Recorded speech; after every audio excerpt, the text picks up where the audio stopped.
Salut à toutes et à tous, nous nous retrouvons pour cette saison 2 de What If. Et oui, il s'agit encore d'une critique Marvel, mais Marvel a sorti beaucoup de choses ces derniers temps, et j'ai pris beaucoup de retard sur les vidéos, c'est peut-être ça aussi. Donc du coup, c'est parti pour une exploration de ces nombreuses réalités. Le résumé de cette saison est la suivante. Uatu, le gardien, observe les continuités alternatives de la Terre où les événements ne se sont pas déroulés exactement de la même façon que dans la réalité principale du MCU. Il explique ainsi au début de chaque épisode le temps, l'espace, la réalité. Ces éléments ne sont pas linéaires, ce sont des prismes reflétant une infinité de possibilités, dans lesquelles un simple choix peut aboutir à d'innombrables réalités, créant autant de mondes alternatifs à ceux que vous connaissez. Je suis le gardien, je serai votre guide dans l'exploration de ces nouveaux mondes. Suivez-moi afin de répondre à la grande question « Et si ?» Saison 1, épisode 2. Et si Nebula avait rejoint les corps de Nova? Nebula est recrutée pour rejoindre le corps de Nova Prime après la disparition de Thanos aux mains de Ronan l'Accusateur. 5 ans après que Xandar ait été isolé de l'univers pour se protéger contre une invasion de force de Ronan, Nebula découvre le corps de Yondu Udanta, après quoi Nova Prime lui ordonne d'enquêter sur son meurtre. En consultant le propriétaire du casino, Howard Duck, Nebula apprend que Yondu a caché les codes du bouclier autour de Xandar dans sa flèche, Yaka. Voulant détruire les codes avant qu'ils ne soient divulgués, elle demande de l'aide du soldat Kree Yon-Rogg pour infiltrer l'ordinateur central du Nova Corps, mais Yon-Rogg la trahit finalement et révèle que lui et Nova Prime envisageaient d'abandonner Xandar à Ronan en tant que société. La société continue de s'effondrer en ouvrant le bouclier avec les codes, tandis que cette dernière sera récompensée de sa collaboration en gardant toujours sa position sur la planète. Nova Prime ordonne à ses hommes d'exécuter Nebula, qui s'échappe et qui est sauvée par Howard et ses subordonnés, Groot, Korg et Mick, qui la rejoignent pour arrêter Nova Prime. Pendant la bataille, Nebula révèle qu'elle a réalisé la détection de Nova Prime lorsqu'elle lui a confié et a modifié le code afin que le bouclier se referme lorsque l'astre noir entre dans Xandar, détruisant le vaisseau et tuant Ronan. Nova Prime tente de s'échapper mais est arrêté par Nebula et finit par mourir. Le bouclier se rouvre alors que Nebula se prépare à continuer à défendre Xandar. Saison 2, épisode 2, et si Peter Quill avait attaqué les plus grands héros de la Terre? Dans une autre réalité, en 1988, Peter Quill est emmené par le ravageur chez son père Ego qui le presse de l'aider à poursuivre l'expansion. 6 mois plus tard, après avoir ravagé plusieurs mondes dont Jotunheim, Peter cible la Terre. En réponse, Peggy Carter et Howard Stark rassemblent une équipe composée de Bill Foster, du roi T'Chaka du Wakanda, de Bucky Barnes, de Marvel alias Wendy Lawson, et d'un Hank Pym réticent qui amène sa fille Hope. Après une bagarre à Coney Island, l'équipe parvient à arrêter Peter avec l'aide de Thor. Pendant que l'équipe en discute, Peter est libéré par Hope et ils se rendent au Missouri, alors que les autres et Thor aident les armées de Carter à retenir Ego. Hank et Lawson rencontrent Peter, visitant la tombe de sa mère, et Hank, sympathique, le convainc de s'opposer à son père. Barnes, sous l'influence de ses manipulateurs, se prépare à assassiner Hank jusqu'à ce que Stark lui rappelle son collègue Steve Rogers, tout comme Ego submerge les héros et les forces de Carter, et tente d'obtenir sa graine. Hank et Peter arrivent à temps pour l'arrêter, Peter utilisant la graine pour détruire la forme d'avatar d'Ego. Après avoir célébré leur victoire, l'équipe entreprend d'affronter la forme planétaire d'Ego. Saison 2, épisode 3, et si Happy Hogan avait sauvé Noël? Le Watcher raconte son histoire de Noël préférée dans le multivers. La veille de Noël, Happy Hogan est chargé de superviser la sécurité dans la tour des Avengers pour une fête de Noël annuelle, jusqu'à ce que Justin Hammer et ses acolytes Sergei et Rusty s'échappent de prison et assiègent la tour par la technologie de Tony Stark et Bruce Banner. L'échantillon de sang de Hulk. Par contre, Maria Hill est blessée alors qu'elle tentait d'apprendre Hammer. Et en tentant de sauver l'échantillon de sang de Hulk, Hogan en reçoit accidentellement une injection, le faisant se transformer lentement en un monstre violet ressemblant à Hulk. Bien qu'il parvienne à conserver son intelligence alors que les Avengers sont occupés par la fête de Noël et que Jarvis est inactif, Hogan contacte Darcy Lewis, qui est chargé de trouver une IA pour redémarrer le système de la tour, tout comme Hammer et Sergei et Rusty prennent Lewis et Hill en otage.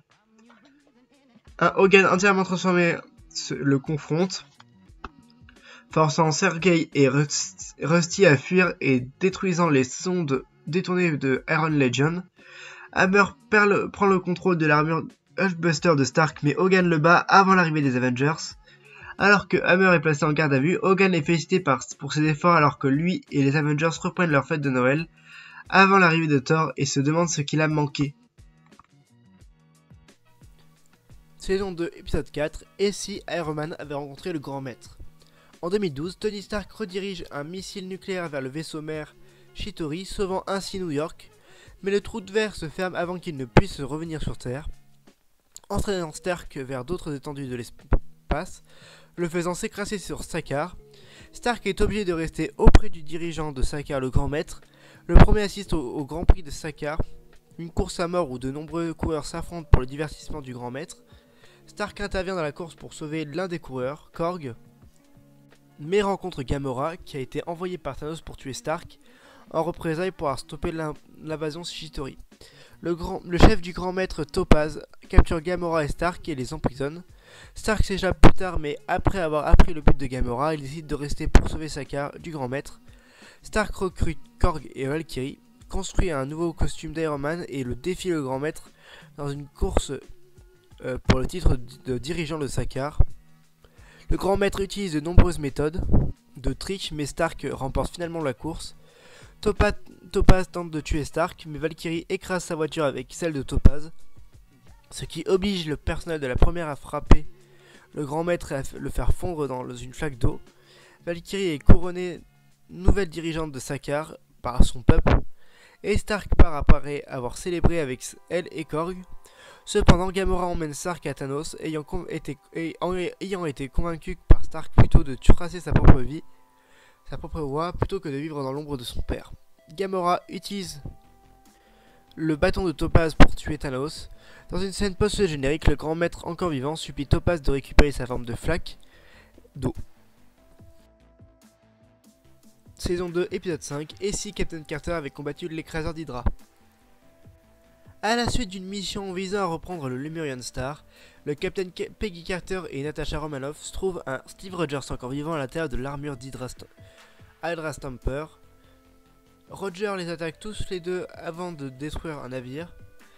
Un briefing avec Nick Fury amène Romanoff à déduire que Roger a disparu en 1953, a subi un lavage de cerveau par des agents de la Chambre Rouge.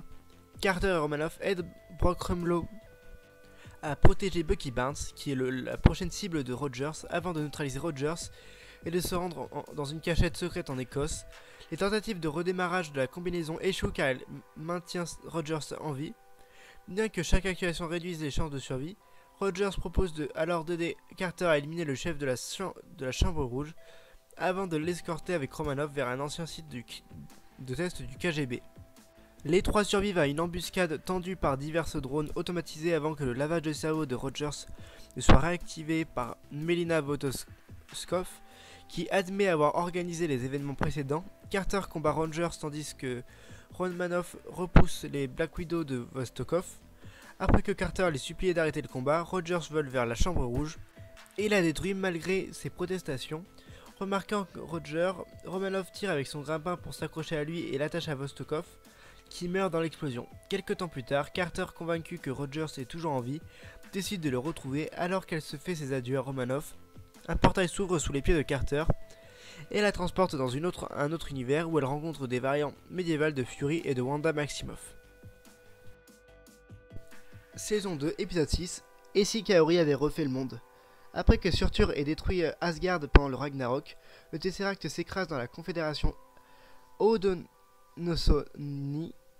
Dans l'Amérique précoloniale, le Tesseract tombe dans un lac, y libérant l'énergie de la pierre de l'espace, lui conférant des propriétés magiques. À la fin du XVe siècle, une jeune femme Mohawk, Kaori et son frère Wata, sont pourchassés par des conquistadors espagnols dirigés par Rodrigo Alfonso Gonzalo, qui ont saccagé leur village à la recherche de la fontaine de jouvence. Les conquistadors les poursuivent dans une grotte où ils capturent Wata et tirent sur Kaori, la faisant tomber dans un lac. La pierre de l'espace située au fond du lac crée un portail et téléporte Kaori dans une autre dimension, où elle est soignée par d'autres Mohawks. L'un des villageois, Atarax, où elle est soignée explique que les personnes qui interagissent avec le lac sont téléportées dans le monde céleste, où elles acquièrent des pouvoirs et devinrent immortelles. Mais ils sont incapables de retourner chez elles. Kaori reste et fait la connaissance des villageois de Skyworld, tout en se familiarisant avec ses nouveaux pouvoirs. Finalement, Gonzalo envoie des hommes dans le lac, croyant qu'il s'agit de la fontaine de Jouvence. Les conquistadors sont téléportés dans le Skyworld, où ils tentent d'attaquer les villageois, mais sont arrêtés par Kaori, qui force le portail dans le ciel vers le sol et retourne chez elle pour sauver son peuple des conquistadors.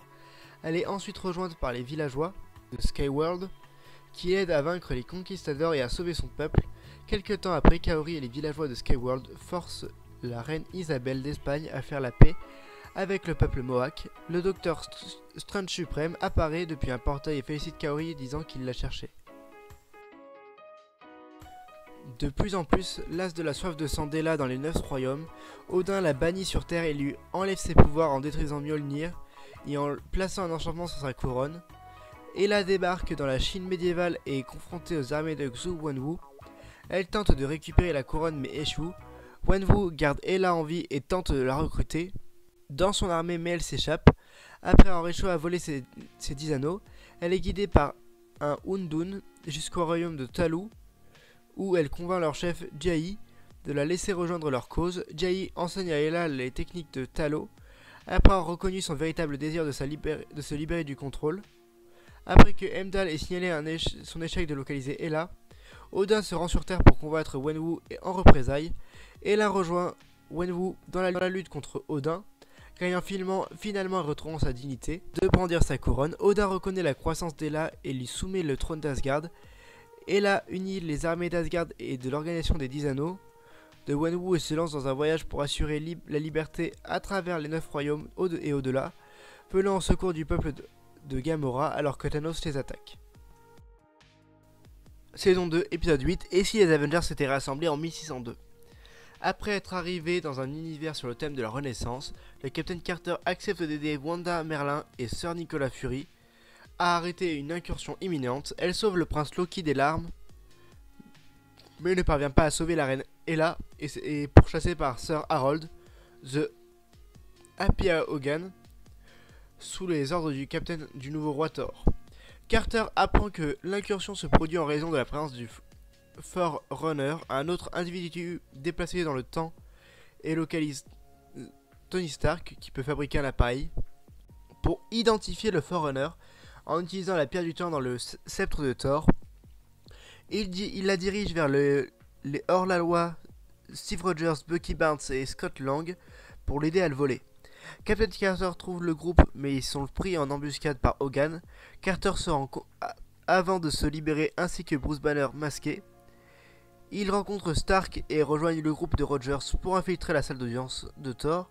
Avec l'aide de Wanda, le groupe récupère la pierre du temps pour l'appareil de Stark qui identifie Rogers comme le Forerunner, qui avait créé par inadvertance l'anomalie temporelle en combattant Thanos. Carter fait ses adieux à Rogers et le ramène dans son univers, empêchant l'incursion avant qu'elle ne se soit rencontrée par Strange Suprême. Saison 2, épisode 9, et si le Strange Suprême était intervenu. Strange Suprême emmène le Captain Carter dans son Sanctum Infinitum, où il révèle qu'il a capturé des tueurs d'univers pour expier ses péchés, et lui demande de l'aide pour capturer une variante en fuite qui a fui vers un univers où Hydra a utilisé le Tesseract pour détruire le monde. Carter accepte et rencontre Kaori, qui révèle que Strange a capturé des variantes pour alimenter la forge, un engin qu'il a construit pour ressusciter son univers perdu. Alors que Strange tente de tuer Kaori, Carter libère ses captifs, lui permettant ainsi qu'à Kaori de s'échapper. Au milieu du chaos, le duo affronte Black Panther Killmonger, que Kaori sépare de son armure permettant à Carter de l'utiliser. Pendant que Carter et Kaori combattent Strange à la forge, les variants prêtent leurs armes à Carter, tandis que Kaori les renvoie chez eux. Strange est repris par son moi démoniaque, bien que Carter les sépare. Alors que la forge s'effondre, Strange se sacrifie ainsi que son homologue maléfique. Le Watcher ramène Kaori chez lui et amène Carter dans l'univers restauré de Strange, révélant qu'il a réussi à ressusciter Christine. Alors du coup, qu'est-ce que j'ai pensé de cette saison 2 ? Eh ben globalement, c'était une très bonne saison.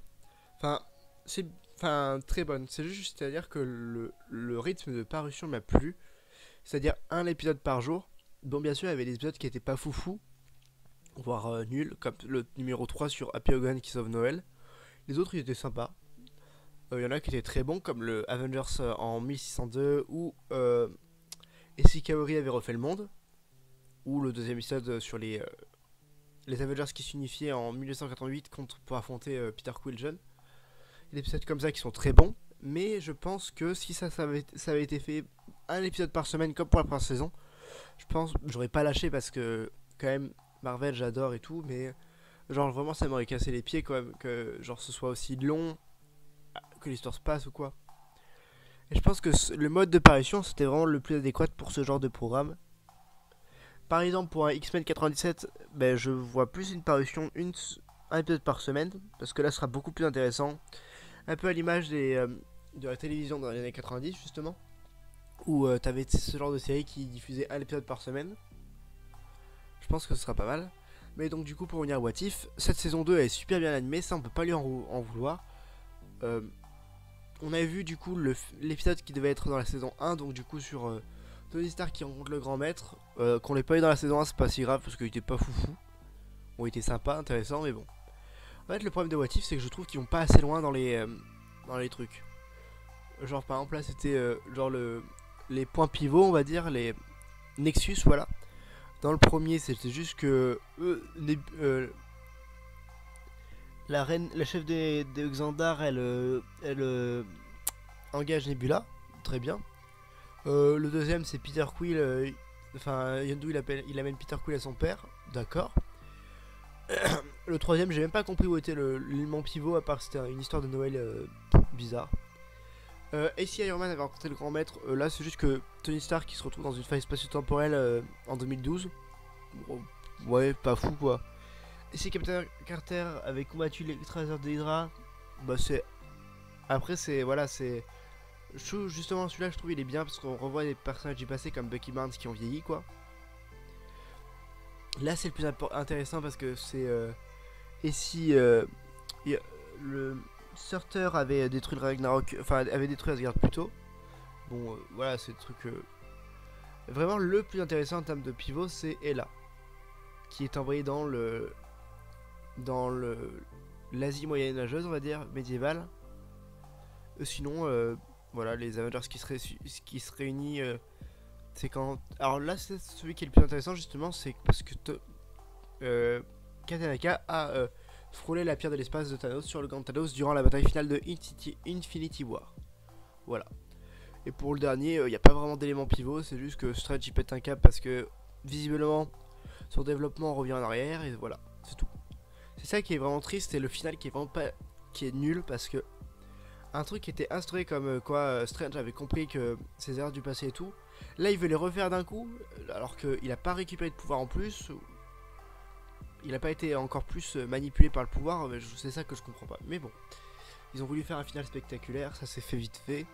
Parce que quand même, c'est tiré par les cheveux, t'as Carter qui a une armure avec les 6 pierres d'infinité. Elle a toutes les armes cheatées du MCU. Bon, au final, il les a plus après, mais bon. J'ai hâte de voir la suite. J'espère que ce sera à la hauteur. Et voilà. Parce que oui, du coup, une saison 3 a été annoncée, on a déjà quelques images, ça a l'air prometteur. Hâte de voir de ce que ça peut donner. Bon ben on se retrouve très bientôt pour une nouvelle pêche aux infos Disney. Bye bye. Bonne journée à tous.